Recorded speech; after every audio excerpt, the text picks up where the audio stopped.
Assalamu alaikum everyone. I'm Shahid Adil. I'm IELTS PT and spoken English trainer.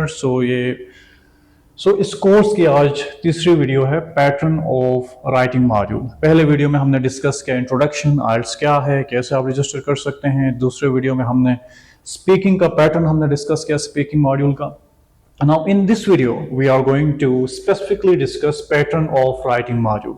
तो writing module का आपका pattern कैसे होगा, कितने टास्क हैं, क्या टाइमिंग है। So we will be discussing these specifications in this video. Now, if we talk about time, you have 1 hour to write 2 tasks, or you can say you have to perform 2 tasks in 1 hour.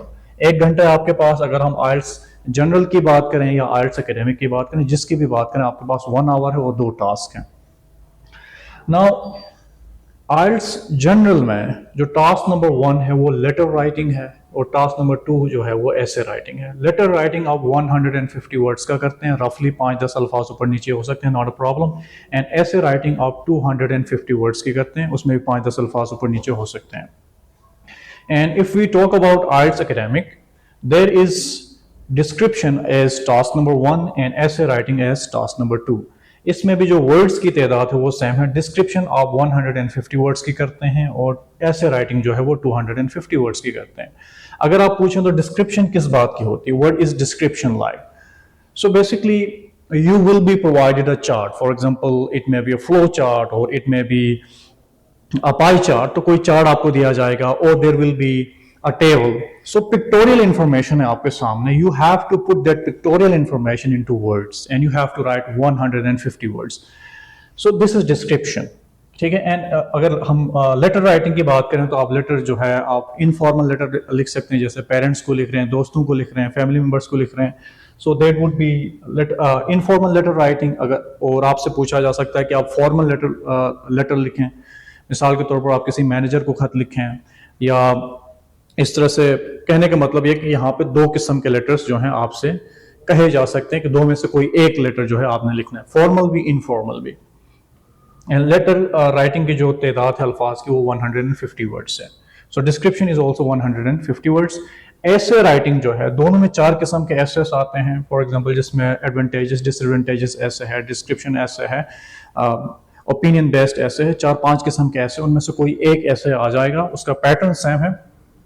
अगली video में इंशाल्लाह हम discuss करेंगे कि आप letter writing कैसे करेंगे और डिस्क्रिप्शन राइटिंग कैसे करेंगे और ऐसे राइटिंग कैसे कर सकते हैं। उस पर एक प्रॉपर प्रिसाइज और कंप्लीट एक अलग से वीडियो होगी। लेटर राइटिंग आपने कितने अल्फाज लिखने हैं, इंट्रोडक्टिव पैराग्राफ कैसे लिखने हैं, बॉडी पैराग्राफ्स कैसे लिखने हैं, कंक्लूडिंग पैराग्राफ कैसे लिखना है।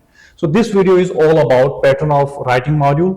You have 1 hour, 2 tasks, letter writing 150 words, essay writing 250 words, IELTS general. And if we talk about IELTS academic, description 150 words, essay writing you have 250 words. अगर हम वेटेज की बात करें तो जो essay writing है, दोनों के अंदर essay writing it has 66% of weightage. मतलब जो आपको बैंड्स मिलेंगे वो हैवली डिपेंड करेंगे कि आपने ऐसे कैसे लिखा है। ओके और बाकी अगर हम लेटर राइटिंग और डिस्क्रिप्शन राइटिंग की बात करें तो इट हैज 33% ऑफ वेटेज। तो ये कम डिपेंड करता है। तो जितना ज्यादा आपका ऐसे बेहतर होगा उतने ज्यादा आपको बैंड्स मिलेंगे। So this is the pattern of writing module. Now if we talk about bands criteria, कि आपको bands जो हैं कैसे मिलते हैं राइटिंग के अंदर, दोनों में IELTS एकेडमिक की बात करें या IELTS जनरल की बात करें। So there are 4 things, जैसे स्पीकिंग के अंदर 4 चीजें थी, 4 फैक्टर्स थे जिसकी बेस पे आपको बैंड्स दिए जाते थे। यहाँ पे भी 4 चीजें हैं जिसकी बेस पे आपको बैंड्स दिए जाते हैं। First and foremost task achievement. Task achievement से मुराद ये है कि जो आपसे कहा गया है कि आप ये करें, क्या आप वो कर रहे हैं, जो टारगेट है वो आप पूरा कर रहे हैं। क्वेश्चन की जो फॉर एग्जांपल क्वेश्चन के 3 हिस्से हैं तो आप तीनों को टारगेट कर रहे हैं कि नहीं कर रहे हैं। सो टास्क अचीवमेंट, आप प्रॉम्प्ट को समझ रहे हैं और कैसे ऐसे लिख रहे हैं, लेटर लिख रहे हैं, डिस्क्रिप्शन लिख रहे हैं। तो पहली चीज है task achievement. Second thing is coherence and cohesion. जो आप ऐसे लिख रहे हैं उसके अंदर कोहेरेंस आई कैन से उसके अंदर कोहेजन है कि नहीं, या जो आपका ऐसे वो कोहेरेंट है कि नहीं है।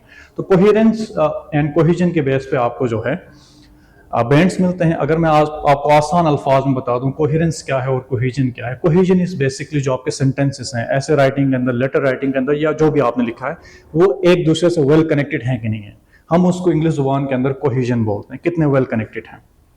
Coherence basically it relates to idea, जो आपने आइडिया प्रेजेंट किया है, क्या वो सीक्वेंस में है, कहीं आपने कोई अलग सी बात तो उसके अंदर ऐड नहीं की. सो coherence is basically related to the idea that you are discussing, and cohesion is related to the sentences that you are making in the essay. So cohesion के मुताबिक आपके sentences एक दूसरे से well connected होने चाहिए, और अगर हम coherence की बात करें तो आपका जो essay है वो well coherent हो, मतलब उसके अंदर जो ideas हैं वो properly present किए गए हों. That is coherence. तो दूसरी चीज़, और तीसरी चीज़ है lexical resources.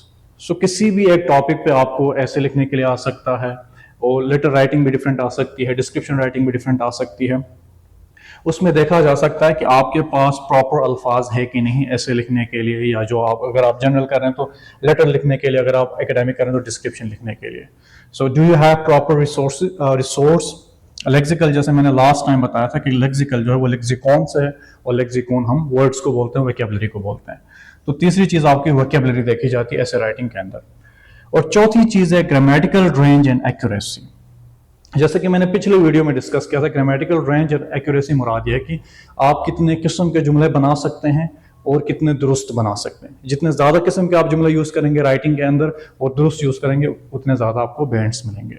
So this is the bands criteria and this is the pattern of writing module. Hopefully आपको राइटिंग मॉड्यूल का पैटर्न समझ आ गया होगा, और किस बुनियाद पर आपको बैंड्स मिलते हैं, 4 फैक्टर्स वो भी आपको समझ आ गए होंगे. So thank you so much for watching this video. अल्लाह हाफिज, टेक केयर.